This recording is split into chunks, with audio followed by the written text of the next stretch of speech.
انکشافات اور نئے نئے شگوفوں کے سہارے چلنے والی ہماری سیاست رواں ہفتے بھی نئے نئے گل کھلائے گی اور محض دکھاوے کے لیے جاری مذاکرات مزید بے نتیجہ نظر آنے لگیں گے۔ عمران خان وضاحت کے ساتھ یہ شرط پیش کر چکے ہیں کہ اگر حکومت 14 مئی تک اسمبلیاں تحلیل کر دیتی ہے تو ہم ایک ساتھ انتخابات کے لیے تیار ہیں، بصورت دیگر ہم سپریم کورٹ کے ساتھ کھڑے ہیں۔ ایسے لگتا ہے کہ عمران خان اپنی مذاکراتی ٹیم کو محض جاری مذاکرات میں شخصی حاضری کے لیے روانہ کر رہے ہیں۔ وہ خود ان مذاکرات کی حتمی صورت اور نتائج کو پہلے ہی طے کر چکے ہیں۔ عمران خان اچھی طرح جانتے ہیں کہ کمزور حکومت کو بلند بانگ دعووں اور تان تشنی سے گھٹنوں پر لایا جا سکتا ہے، اور ایسا اس صورت میں زیادہ آسان محسوس ہوتا ہے جب لوگوں کی بڑی تعداد آپ کی ہر بات تسلیم کرنے پر تیار ہو، اور بعض معاملات میں آپ کی پارٹی کو ایسے گوشوں کی طرف سے مدد اور رہنمائی حاصل ہو رہی ہو جن کو قانونی معاملات میں کلیدی حیثیت حاصل ہو۔ مثال کے طور پر سادہ ترین الفاظ میں ترجمہ کیا جائے تو تحلیل شدہ اسمبلیوں کے انتخابات 90 دن کے اندر کروانا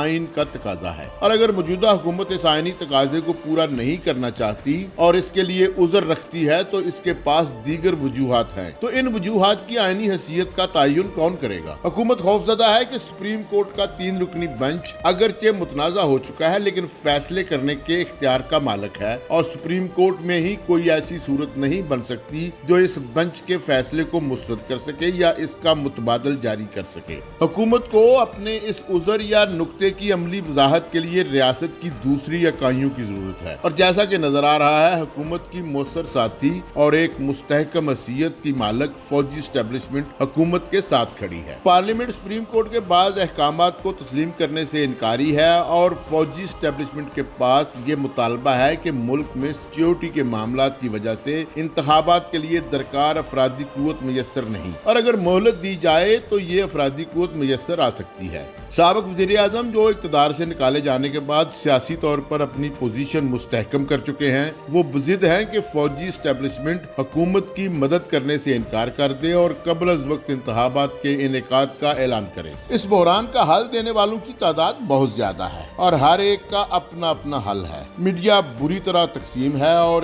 اطراف کے غلط فیصلوں اور عزائم کی اپنے اپنے طور پر تشریح کر رہا ہے۔ میڈیا کا وہ بڑا حصہ جو عمران خان کا حامی ہے اور حکومت اور اس کے اتحادیوں پر تابڑ توڑ حملے کر رہا ہے اور حکومت کی ناکامیوں کو کھول کھول کر بیان کر رہا ہے، حالانکہ اسی طرح کے دیگر معاملات میں اس سے بھی زیادہ خوفناک خامیاں عمران خان کی سابق حکومت کے ساتھ وابستہ تھیں، لیکن اس وقت میڈیا کا یہ حصہ دوسرے راگ الاپ رہا تھا اور معیشت سے لے کر انتظامی صورتحال تک کے بارے میں مبالغہ آرائی اور جھوٹ کا واضح سہارا لے رہا تھا۔ خود عمران خان اپنی تضاد بیانی کے گرداب میں پھنسے ہوئے تھے اور ان کے پرجوش ساتھی ہر ایک پر حملہ آور تھے۔ جب رفتہ رفتہ معیشت بیٹھ گئی، دوست ممالک ایک ایک کر کے پیچھے ہٹنا شروع ہو گئے، تو جن لوگوں نے حضرت عمران خان کے لیے بے تحاشا جدوجہد کی تھی اور ان کو اقتدار میں لے کر آئے تھے، ان کے سر چکرانا شروع ہو گئے تو انہوں نے اپوزیشن کی طرف رجوع کر لیا، اور پھر وہی ہوا جس کا ڈر تھا، اور جناب عمران خان جن طاقتور عہدیداروں کی 1 مہینہ پہلے تعریفیں کرتے پائے جاتے تھے ان کو غدار قرار دینے لگے اور سوشل میڈیا کے محاذ پر